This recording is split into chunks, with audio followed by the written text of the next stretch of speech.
(29 de outubro de 1936). Um navio português corta o Atlântico com 157 prisioneiros políticos a bordo. Ninguém lhes disse para onde iam. Alguns suspeitavam. Quando avistaram terra, uma rocha árida no meio do oceano, compreenderam que este era ponto sem retorno. Aquele lugar chamava-se Tarrafal. E durante 38 anos seria sinônimo de uma única coisa: desaparecimento.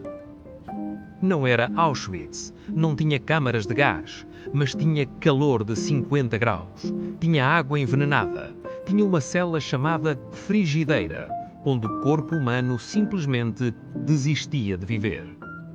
A intenção era clara, mesmo que os documentos oficiais falassem de reeducação e disciplina.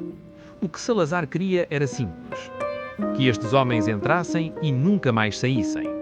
Não através de execução rápida, mas através de morte lenta, invisível, documentada como morte natural. Tarrafal foi máquina de fazer desaparecer, e funcionou muito bem. Esta é a história do que lá aconteceu, e por que razão continua a assombrar Portugal até hoje.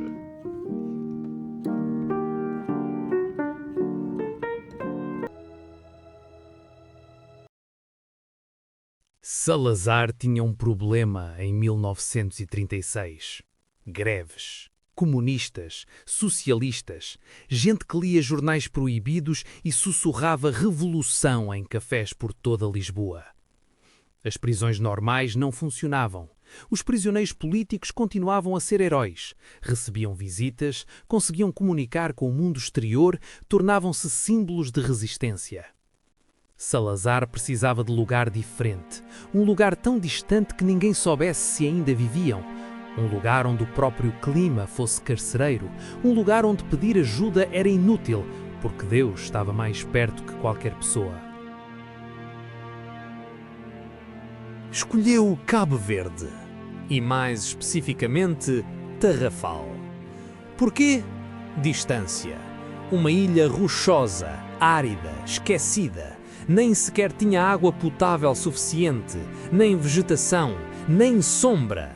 Apenas pedra, areia e um calor que matava lentamente, dia após dia. A construção começou em 1935. Documentos oficiais descrevem-a como colónia penal moderna, baseada em princípios de reeducação pelo trabalho. Mas quem foi envolvido na construção sabia a verdade. Estavam a construir inferno. E os próprios prisioneiros teriam que completar a obra das suas próprias cadeias. Quando o navio chegou em outubro de 1936, com aqueles 157 homens acorrentados no porão, o que viram foi além da imaginação.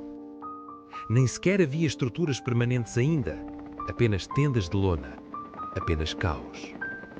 Primeiro o oficial do campo apresentou-se. Disse algo que seria repetido para cada novo grupo de prisioneiros que chegasse. Vocês vêm aqui para desaparecer. Esqueçam o mundo. O mundo vos esqueceu. Alguns dos homens começaram a chorar. Outros apenas ficaram em silêncio, porque compreenderam que tinha razão.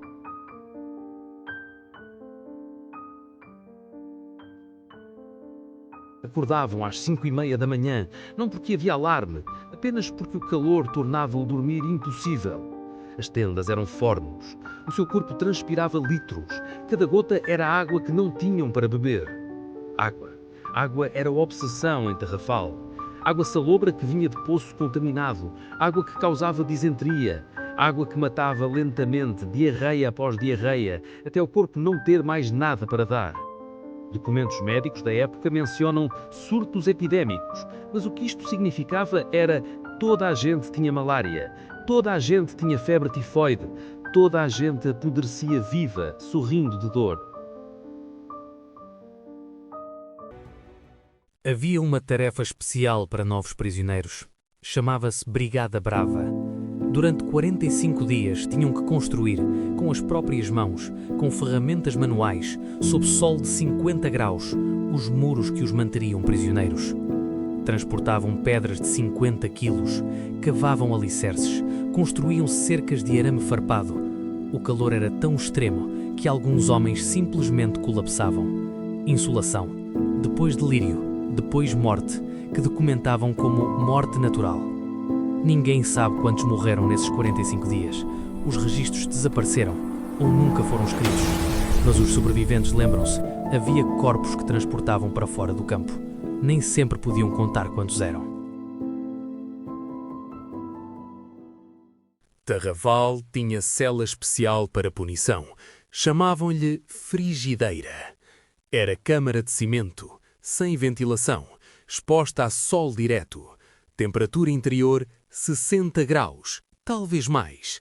Colocavam-te lá por desobediência, ou por tentar comunicar com outro prisioneiro, ou apenas porque o guarda acordava de mau humor.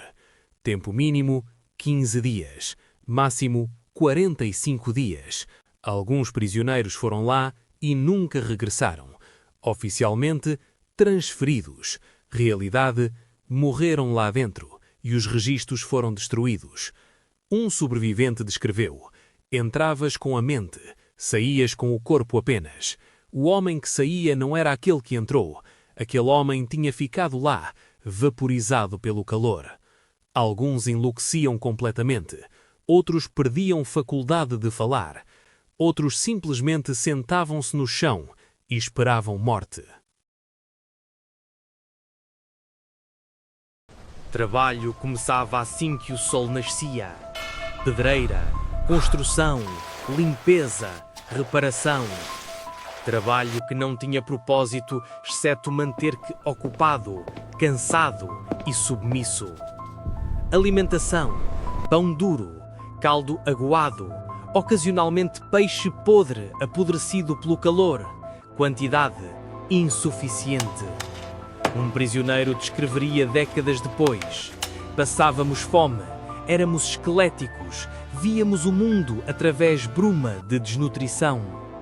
Médico do campo, se poderia chamar-lhe médico, tinha instruções claras: não curar, apenas assinar atestados de óbito. Não havia medicamentos, não havia cirurgias, havia apenas morte a decorrer no seu próprio ritmo.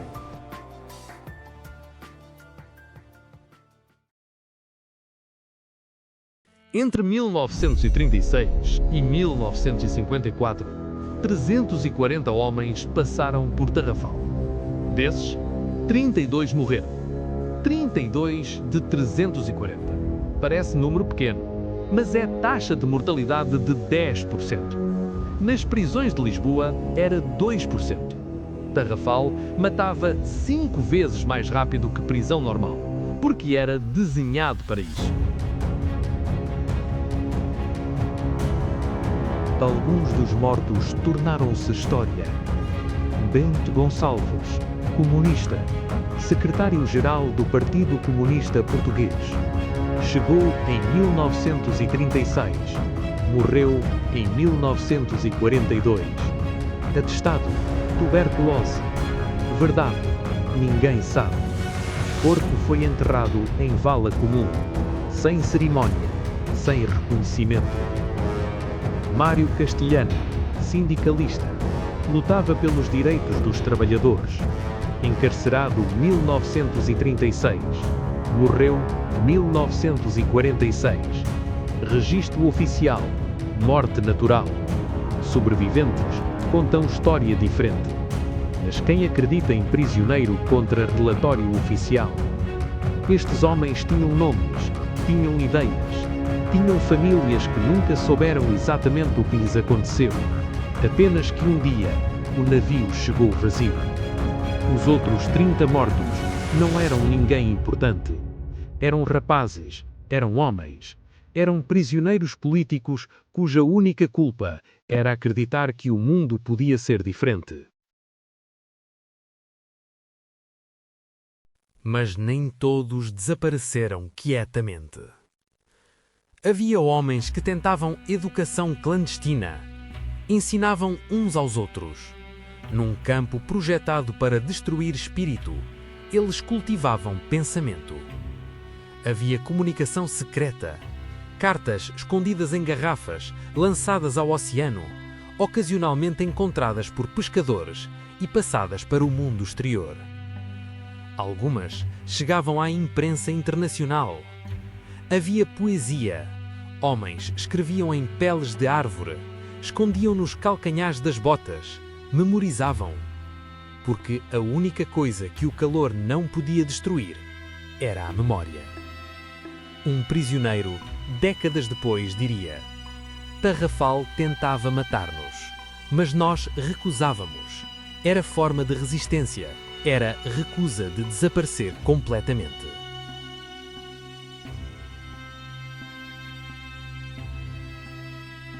Em 1954, Tarrafal fechou. Pressão internacional tornava-se impossível de ignorar. Jornalistas começavam a chegar, documentos escapavam, o mundo começava a saber. Portugal tinha a imagem internacional a proteger, então encerrou Tarrafal, oficialmente porque já não era necessário. Realidade, estava envergonhado e esperava que o mundo esquecesse. Mas em 1961, tudo muda. Angola insurge-se contra o colonialismo. Guiné segue. Moçambique. De súbito, Portugal tem novo tipo de inimigo. Não comunistas em Lisboa, mas africanos lutando pela liberdade. E o governo português quer os desaparecidos também. Portanto, reabre Tarrafal, 14 de abril de 1961. Desta vez, 236 novos prisioneiros, maioria angolanos, alguns guineenses, alguns cabo-verdianos. Alguns eram combatentes reais, outros eram simples suspeitos, alguns eram familiares de ativistas, presos apenas por proximidade. Como os classificar? Como prisioneiros políticos? Como combatentes ilegais? Como terroristas? Resposta depende de perspectiva de quem pergunta. E naquela época, perspectiva determinava a justiça. Segunda fase era ligeiramente diferente. Condições não eram melhores, mas eram talvez menos piores. Porquê? Pressão internacional era maior, mundo estava a olhar, imprensa internacional visitava. Não podiam deixar ver o pior. Portanto, menos morte por negligência simples, mais morte por tortura sofisticada, isolamento em cadeias escuras, privação sensorial, espera indefinida de julgamento que nunca chegava. Um tipo de morte menos óbvia, menos documentável, mais dificilmente acusável em tribunal internacional. Luandino Vieira, escritor angolano, chegou aos 26 anos, saiu aos 33. 8 anos em Tarrafal. Sobreviveu. Justino Pinto de Andrade, ativista, também sobreviveu. A diferença crucial, estes homens viveram para contar. Publicaram livros, deram testemunhas, deixaram registros que nenhum governo pode negar completamente. Luandino escreveu Papéis da Prisão, livro que descreve detalhe por detalhe o que foi Tarrafal. Não como história, mas como experiência viva, visceral, insuportável. Foram documentadas 4 mortes na segunda fase, comparado com 32 na primeira. Porquê? Menos tempo? Menos negligência? Maior vigilância? Ou apenas que o mundo tinha mais olhos apontados, portanto tinham que ser mais cuidadosos? Ninguém sabe. Documentação é esparsa. Testemunhas envelhecem. Memória desvanece. Arquivo desaparece. Tudo o que sabemos, Tarrafal continuou a matar, apenas de formas menos visíveis. – 25 de abril. Golpe militar em Lisboa. Cravo vermelho na lapela de soldado. Regime cai em horas. Novo governo. comprometido com libertação, descolonização imediata, libertação de prisioneiros políticos. Tarrafal é notificado, encerramento imediato, libertação de prisioneiros. 1 de maio de 1974. Aproximadamente 87 homens saem do campo. Muitos não conseguem caminhar direito. Alguns nem conseguem falar. Alguns simplesmente ficam em pé, olhando o mar, como se perguntassem se era real. Um dos libertados descreveria depois: saí de Tarrafal, mas Tarrafal nunca saiu de mim. Ainda ouço o vento desértico. Ainda sinto o calor. Ainda vejo as caras daqueles que ficaram. Tarrafal fica abandonado durante 35 anos. Estruturas desmoronam, natureza reclamam. Em 2009, Cabo Verde transforma-o em Museu da Resistência. Objetivo? Preservar memória, honrar vítimas, educar. Hoje, turistas visitam, vêm em celas, vêm em frigideira, vêm em lugar onde 576 homens sofreram. E perguntam-se, como? Como é possível uma democracia moderna permitir isto? Portugal nunca respondeu completamente. Nunca houve tribunal de crimes contra a humanidade. Nunca houve reconhecimento oficial completo. Apenas arquivo fragmentado. História que não quer ser completamente contada.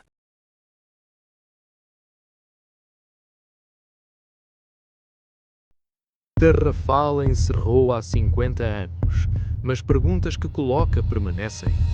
Quantos realmente morreram? Os números oficiais, 36, são creditáveis ou há registros ocultos? Qual era exatamente a intenção? Quando liam colónia penal para reeducação, acreditavam realmente ou era apenas palavras para enganar o mundo enquanto prisioneiros morriam?